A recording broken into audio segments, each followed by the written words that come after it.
Welcome, ladies and gentlemen, to my review of Blue Eye Samurai.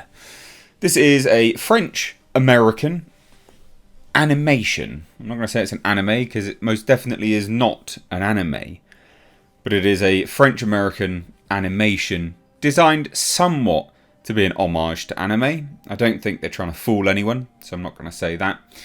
It is created and written by the husband and wife team Michael Green and Amber Noizumi. It's got a pretty star-studded cast. I mean, you've got Kenneth Branagh lending his voice to the character of Abijah Fowler. You've got George Takei. I know some people will roll their eyes at that, but still it's interesting. Who plays Seki. Randall Park, Heiji Shindo. Brenda Song, Akimi. Darren Barnett, Taigen. And our lead, Mizu, played by Maya Erskine. Now, I really enjoyed this. I binged it in about 2 days, and I haven't got round to reviewing it until today, so my apologies, but this is a strong recommendation from me.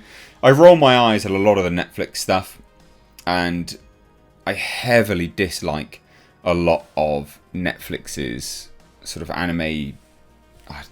anime-esque shows, primarily because, you know, a lot of anime now and animations are using sort of heavy CG elements and sort of 3D, a bit cell shading here and there, and I really dislike that. I find it very off-putting. And now look, Blue Eye Samurai may have an element of that running through it, but I think it does it really, really well actually. And it's not very in your face, very ham-fisted. I think the animation works quite nicely. Now, the first episode actually aired or was released on the 3rd of November, so it's been out for some time. And I would imagine most people that were wanting to watch it have probably watched it by now. But this review is mainly for the people that looked at the trailer or looked at Blue Eye Samurai and sort of rolled their eyes and clicked off. Because I was a bit like you, I looked at the little trailer where it released it and I was like, oh yeah, female samurai, sure, whatever. Because it is kind of one of those, isn't it? It's one of those series that you can roll your eyes at and go, this just sounds like absolute nonsense. But it's not nonsense. It was very, very well made, actually. And had a very good time with it. And the Rotten Tomatoes score kind of, you know, I mean, it is kind of indicative of that. I mean, you got 100% on the average tomato meter for critics, and audience score is 96% as well. People really like this show. And, you know, it's a good show. Like, it follows itself really, really nicely. So we're introduced to Mizu, who is a samurai, kind of, not maybe. Not, you know, not infallible. She is not perfect by any stretch of the imagination. She has her issues. And she's tracking down the white men in feudal Japan to murder them. There's 4 left. Well, maybe there's less, actually. And she wants to murder them because, by her own admission, she's a half-breed, a demon, a monster. She is the offspring of one of these white men. Now, you know, a lot of people will, again, be a bit like, oh, white man bad, etc. It's not really that, to be fair. And it is told through the perspective of Japanese people. So, I think that's important to keep into account when you're watching it. And it doesn't do anything in such a ham-fisted way that you come to expect from a lot of this sort of social politic discussion agenda that is at hand. It doesn't do any of that. Now, Mizu as a character is absolutely flawed. She's not perfect by any stretch, not a Mary Sue. You follow her backstory in the present and the past, and you watch what she's been through.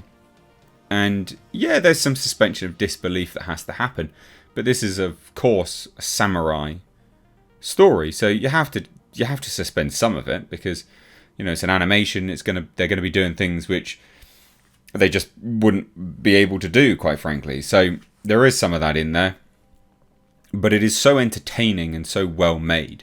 And I really enjoyed the musical aspect. I enjoyed actually, and potentially the most surprising part of this whole review, I actually enjoyed the animation. It ever so slightly was jarring in parts because you could very clearly see the sort of CG models shifting about. But it blended in quite nicely and I ended up really enjoying it. The story's really well made. Again, Mizu not being Mary Sue going through quite a lot of strife, and you do feel for her. You know, you feel for what she's doing and why she's doing it, and you have, I wouldn't say you have a connection with her, because that would be very difficult to get. But like John Wick, you want her to achieve her ultimate goal of murdering these white men. The one which obviously, you know, one is her father. Not really a spoiler. You'd get that from the trailer and the name, presumably, hopefully. Now this has been greenlit for a season 2. Season 1 explains that one person's already died, and you know, it's her journey to track down another one. I'm hoping season 2 does focus on just one more, and I'd like this to keep going. I was very, very enthralled with this, so I'd like it to continue. And as long as the story, you know, keeps going the way it is, then I'm more than happy to keep tuning in for multiple seasons. They even take precious time out of the series, out of episodes. These are long episodes, to show, you know, an old Japanese puppet show at work, to tell another narrative corresponding to the narrative we're seeing in the show. It's just so well made.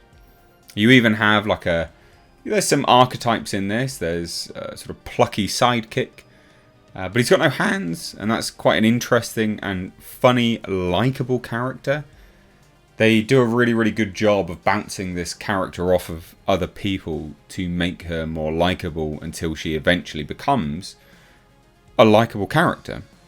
I say eventually. That's personal taste. Now, I'll also say that the voice acting was, again, just really, really well done. Everyone's very likeable, even George Takei. Because goodness me, that chap's not very likeable in other elements of his life. But yeah, the voice cast was great. I think they did a very, very good job of choosing that voice cast. And it blends nicely with the animation. So, yeah, voice cast, great. Great choices. Not ones I would out and out choose if you asked me to put them in a lineup, but having seen them perform in this, very, very good. But I had such a good time with it. If you've seen it, I'd love to hear your thoughts. Whether you completed it, whether you did, you didn't, and what you overall think of this show. But to me, it's a strong recommendation. I had nothing but good things to say about it. And, you know, again, these are like an hour-long episode, and I think there's 8 of them. And I watched them in a span of about 2 days and had such a good time with it. So it's a strong recommendation from me. It's been a long time since I've watched anything decent or half decent on Netflix.